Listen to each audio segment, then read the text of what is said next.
Ever since its inception, the horror genre in gaming has seen many releases throughout the years, but there's one era that's fondly remembered within the community: the 90s. With one exceptional release after another, some games of the time used unique art directions with unsettling cosmetics, while others opted for revolutionizing the gameplay front. These elements often find their way into modern titles, with clear signs of inspiration. In this video, I'm going to be counting down my personal picks for the top 10 best horror games of the 90s. Before we get started, there's just a few notes that I want to add. The first one is that to ensure variety, each entry is one game per franchise. The next one is that this is a list of what I believe to be the best horror games of the 90s, not the scariest. And the last thing is, please keep in mind that this is just my personal opinion. This is not meant to be definitive. Your opinions might be completely different, and I respect that. Let's get started. Number 10.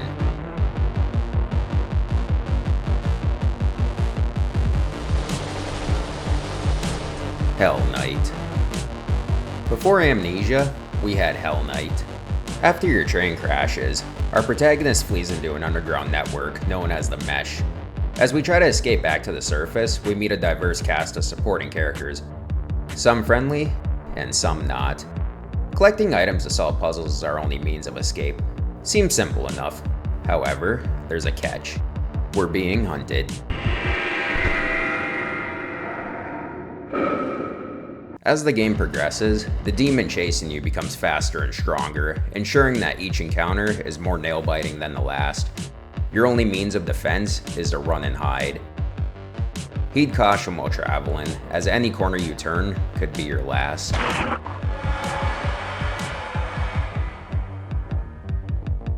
Number 9. The Seventh Guest.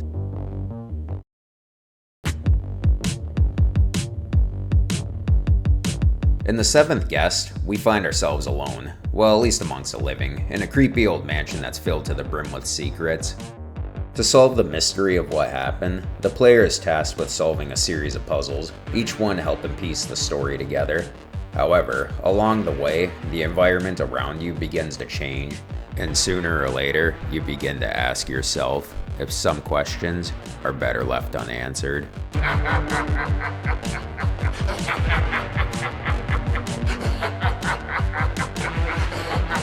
Number 8.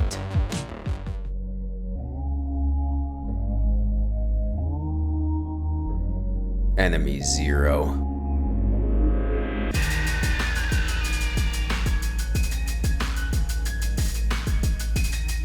Being awoken from a cryogenic sleep on a research space station, our protagonist Laura finds it's been invaded by an unknown alien race, causing destruction to whatever comes into contact with them. The extraterrestrial hostiles are invisible, with the only way of knowing when one is in close distance is through an electronic beeping.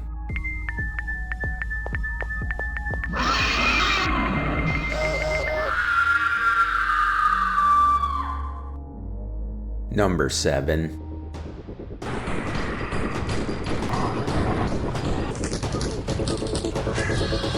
Nocturne.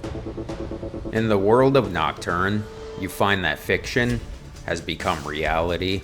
As an operative for the government organization known as Spook House, our protagonist, simply known as Stranger, investigates strange occurrences around the world involving mythical creatures, such as vampires, werewolves, and zombies. Oh my.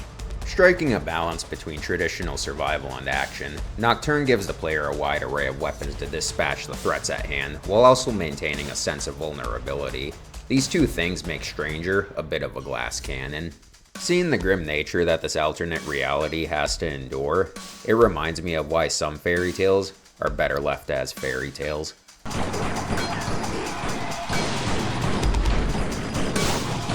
Number 6. Parasite Eve.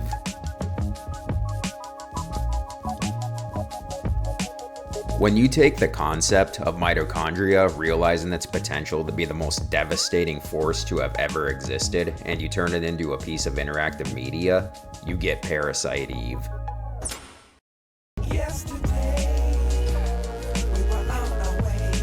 Our protagonist, NYPD Officer Aya Brea, finds herself tracking and hunting down someone going by the name Eve.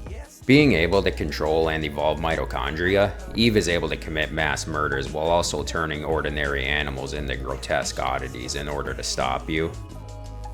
Combining elements from the survival horror and the JRPG genres, Parasite Eve offers a unique blend of gameplay from both, such as inventory management with limited resources, while also featuring things like character progression and a more turn-based approach to the combat. Parasite Eve over the years has garnered a cult following, and once you play it, you'll understand why. Number 5.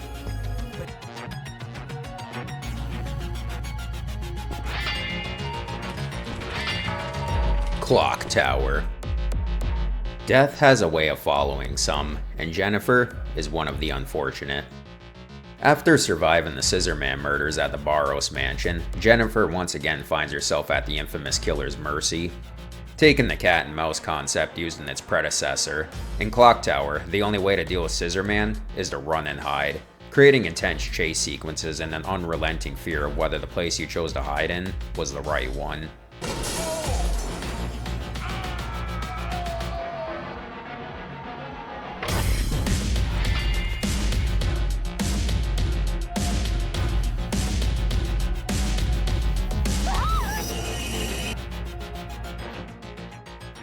Number 4. Look at you, hacker. A pathetic creature of meat and bone, panting and sweating as you run through my corridors. How can you challenge a perfect, immortal machine?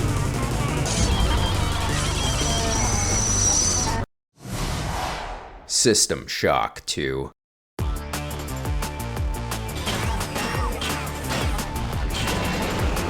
Being unable to remember any events leading up to it, our protagonist awakens from a hypersleep to find the crew of the space vessel he's on, infected by a parasitic alien organism, and now against their will, seek to destroy the uninfected, many of them begging for you to put an end to their suffering. Kill me! Having a number of perks to choose from as well as stats that can be individually upgraded, System Shock 2 features numerous ways to complete it, encouraging multiple playthroughs.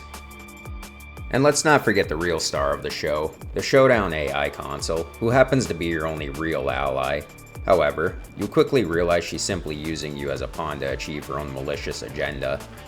Cooperation with her, though, is key to your survival, creating a shaky alliance that feels like could be broken at any moment. Number 3.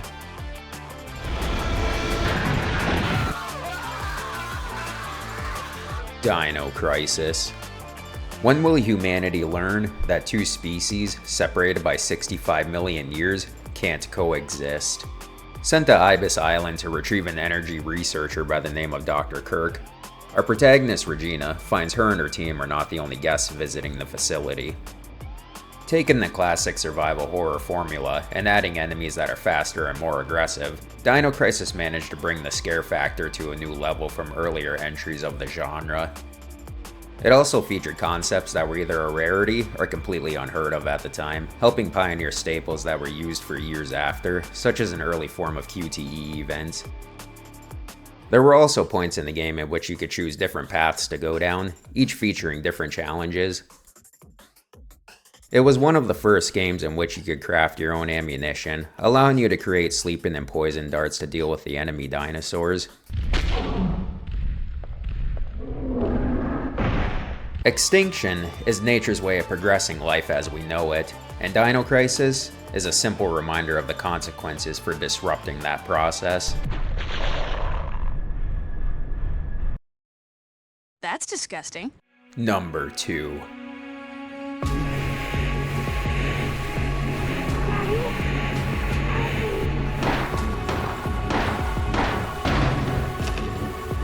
Silent Hill. Once he regains consciousness from a car crash, Harry Mason finds that his daughter Cheryl has disappeared into the town of Silent Hill. Following in her steps in order to find her, Harry finds that the ghost town holds more secrets than he had anticipated. Unlike most games of the time, Silent Hill doesn't rely on cheap jump scares, although they are here to a certain extent. With dimly lit buildings, the darkness barely being illuminated by a flashlight, and a thick outside fog covering the town, also masking enemy monsters, usually until it's too late. Silent Hill focuses more on building a chilling atmosphere, creating fear of the unknown and what could be waiting for you ahead, or behind. The sound also plays a huge part in the atmosphere, helping to bring this terrifying world to life. Who can forget the iconic white noise your radio gives off when a monster is near?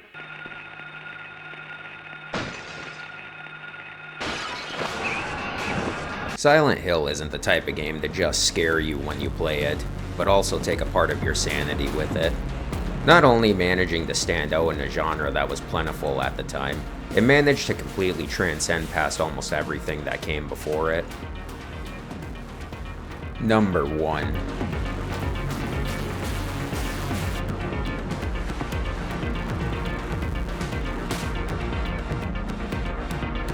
Resident Evil 2.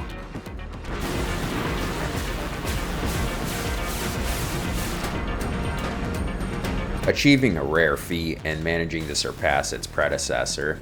In Resident Evil 2, the infection is on a much larger scale, and the enemy BOWs even more grotesque, taking everything that was good about the first game and turning the dial up to 11.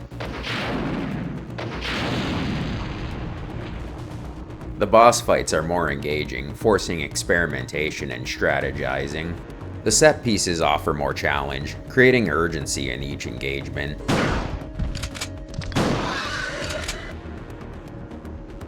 Even the voice acting was a step up. Get up, now!